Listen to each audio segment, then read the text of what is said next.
ஒருத்தி இப்படி பண்ணுவாளோ? அவன் என்ன நினச்சிக்கிட்டா, நம்ம கேஸ் இல்லைன்னா ஒரு மாதம் நம்ம ரெஸ்ட் எடுக்கலாம் அப்படின்னு நினச்சிக்கிட்டா போல இருக்கு.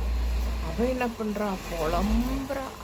அச்சச்சோ மாமா, நான் என்ன பண்ணுவேன், உங்களுக்கு நான் இதை செஞ்சு எப்படி கொடுப்பேன், அதே செஞ்சு எப்படி கொடுப்பேன், டீ போட்டு எப்படி கொடுப்பேன்னு புலம்பிருக்கா. ஆனால் அவன் என்ன பண்ணான், முன்னாடியே இண்டெக்ஸ் வாங்கிட்டு வந்து வச்சுருக்கான். அதெல்லாம் நீ கவலைப்படாதம்மா, இந்த போய் டீ போடு அப்படின்னு சொல்லியிருக்கான். இது எப்படி இருக்கு பாருங்கள். அதனால் பெட்ரோல் பங்க்லாம் ஒரே கூட்டமாக ஒரே கேனை வச்சுட்டு நிற்கிறாங்களாம், 25 லிட்டர் கேனை வச்சுக்கிட்டு. ஏண்டாப்பா, ஏன் இப்படியா கிளப்பி விடுவீங்க? ஒவ்வொருத்தர் வீட்லேயும் பார்த்தீங்கன்னா இப்பயே கட்டையை ஸ்டோர் பண்ணலாமா, விரட்டியை ஸ்டோர் பண்ணலாமா, அடுப்பை எங்கே வைக்கலாம், ஒரு வேளை இடிச்சிட்டு கட்டலாமா மாமா, இந்த சைடு இடிச்சிட்டு கட்டலாமா அப்படின்னு ஒரு பொண்டாட்டி கேட்டிருக்கா. உடனே அவன் அடி பாவி, வாடகை வீடு இது, ஹவுஸ் ஓனர் வந்தான்னா அவ்வளோதாண்டி கேஸை போட்டுருவாண்டின்னு இருக்கான். அந்த மாதிரி வாடகை தான் இருக்கோன்றது தெரியாமல் கூட இவங்க டென்ஷன் பெருசாகிடுச்சு. எப்படி பண்ணலாம், என்ன பண்ணலாம். ஆனாலும் இந்த பொம்பளைங்க ரொம்ப இதை ரூமர் கிளப்பி விடுறவங்க ஒரு சைடு ரூமர் கிளப்பி விட்டுட்டு போயிடுவாங்க. ஆனால் இவங்க ஸ்டாக் பண்ணுறேன்னு தேவையில்லாமல் ஸ்டாக் பண்ணி சிலது அழியவும் செய்யும், பெரிய அழிவும் உருவாகும். அதனால் மக்களே கேர்ஃபுல்லாக இருங்க. தேவைக்கு நம்ம வச்சுட்டா போதும். இன்னும் ஸ்டோர் பண்ணுறோன்னு எதுக்கு 25 லிட்டர் கேன்லையாம்மா பெட்ரோலை ஸ்டோர் பண்ணுறது? அடப்பாவி, அதால் பற்றிக்கிச்சு என்னடா பண்ணுறது? ஒருத்தி என்ன சொல்கிறான்னா, வீட்டை இடிச்சுட்டு அடுப்பு வச்சு கட்டலாமான்னு கேட்குறான். அது என்ன உங்கள் வீடம்மா? அது யாரோ ஒருத்தன் வீடு கட்டி விட்டுட்டு போயிருப்பான் எங்கேயோ. அவன் வந்தானா கேஸை போட மாட்டான். அதனால் பார்த்து நடந்துக்கோங்க, இருக்கிறத வச்சு பண்ணிக்கோங்க. அதுக்குள்ளே முடியும் நம்புவோம். எல்லாரும் முடியும் வேண்டிக்கோங்க. அதை விட்டுட்டு இதை என்ன பண்ணலாம், அதை என்ன பண்ணலாம், இதை வாங்கிட்டு வா, அதை வாங்கிட்டு வா போட்டு அழுகி சாட்டியம் பண்ணிட்டு இருக்காங்க. சிலிண்டர் இல்லாதது இப்பயே பெரிய பிரச்சனையாகுது. எங்கே பார்த்தாலும் புக் பண்ண முடியலன்னு இதுதான் இப்போ போயின்ட்டுருக்கு. 2-3 நாளாக, ஒரு வாரமாகவே ஆயிடுச்சு போல இருக்குது. புக் பண்ணால் சிலிண்டர் வரலையாம். அந்த ரிங் போகும்போதே காலே கட்டாயிடுதுன்னு.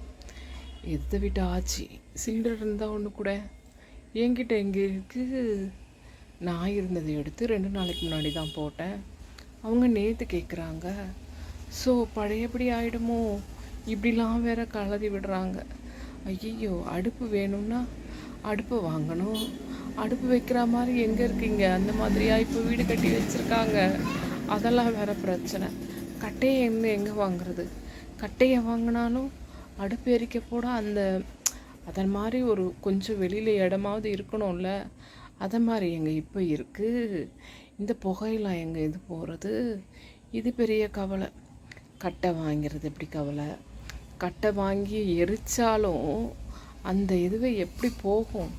அந்த மாதிரி சில முதல்லலாம் அந்த மாதிரி ஒரு வச்சுருந்தாங்க கிச்சனில், அடுப்பு எரிய போடுறதுக்கு, அந்த புகை போடுறதுக்குன்ற ஒரு இது வச்சுருந்தாங்க. இப்போலாம் அது கிடையாதே. ஒரு சின்ன இடம் கூட விடாமல் கட்டிடுறாங்க. அப்படியே ஒட்டி கட்டிடுறாங்க. அப்போது அப்படி எப்படி ஒரு அடுப்பையாவது ஒரு 4 கல்லாவது வச்சு ஒரு கட்டையை வச்சு எரிய போடலான்னா அதுக்கு இப்போ வழி இல்லாமல் இருக்குது. என்ன பண்ண போகிறாங்களோ தெரியல. ஆனால் நிறைய ரூமர்களை கிளப்பி விடுறாங்க.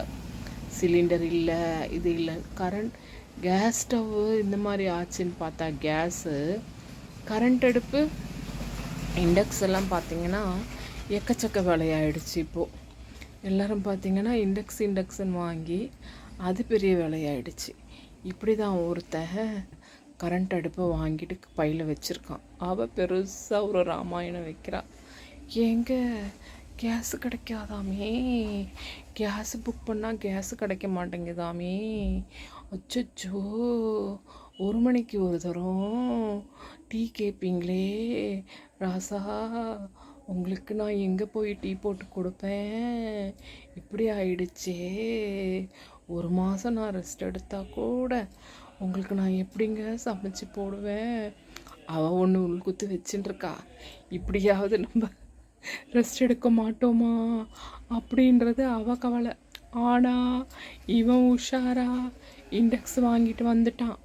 அவள் அதுக்கப்புறமா சொல்கிறான், அதெல்லாம் நீ கவலைப்படாதம்மா, அதுக்கு தான் நான் இண்டெக்ஸ் வாங்கிட்டு வந்துட்டேன். இந்த அப்படி போ, அம்மாவுக்கு ஒரு அழகாக ஒரு டீ போட்டு கொண்டு வா சொல்லிட்டு அனுப்புகிறான். அவள் அடப்பாவி இப்படி பண்ணிட்டியேன்னு சொல்லிட்டு ஒரு இப்படி வெட்டிட்டு அப்புறமா உள்ளே போகிறான்.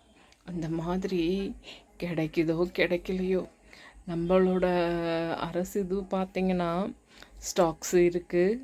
ஒரு மாதத்துக்கு ஒரு தடவை உங்களுக்கு கிடைக்கும்னா சொல்கிறாங்க.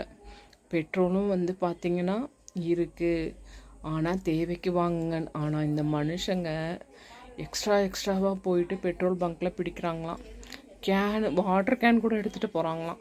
இது என்ன கொடுமை பாருங்கள். 25 லிட்டர் வாட்டர் கேனை கொண்டு போய் பெட்ரோலை பிடிச்சி என்ன பண்ணுவாங்க? அதை இல்லாமல் ஸ்டோர் பண்ணுவாங்க வீட்டில். அதெல்லாம் தப்பு இல்லையா? ஏதோ ஒன்று தீப்பொறி பட்டுது, ஏதோ நெருப்பு பிடிச்சிது, வெடிஞ்சிடாதா? ஃபுல்லுமா போகாதா எல்லாமே?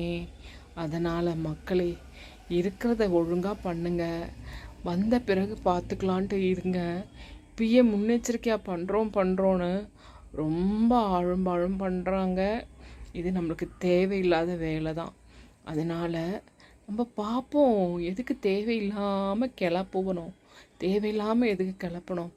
வர வரைக்கும் பார்ப்போம், வரத்துக்கு முன்னாடி காப்போம், அந்த மாதிரி போவோம்.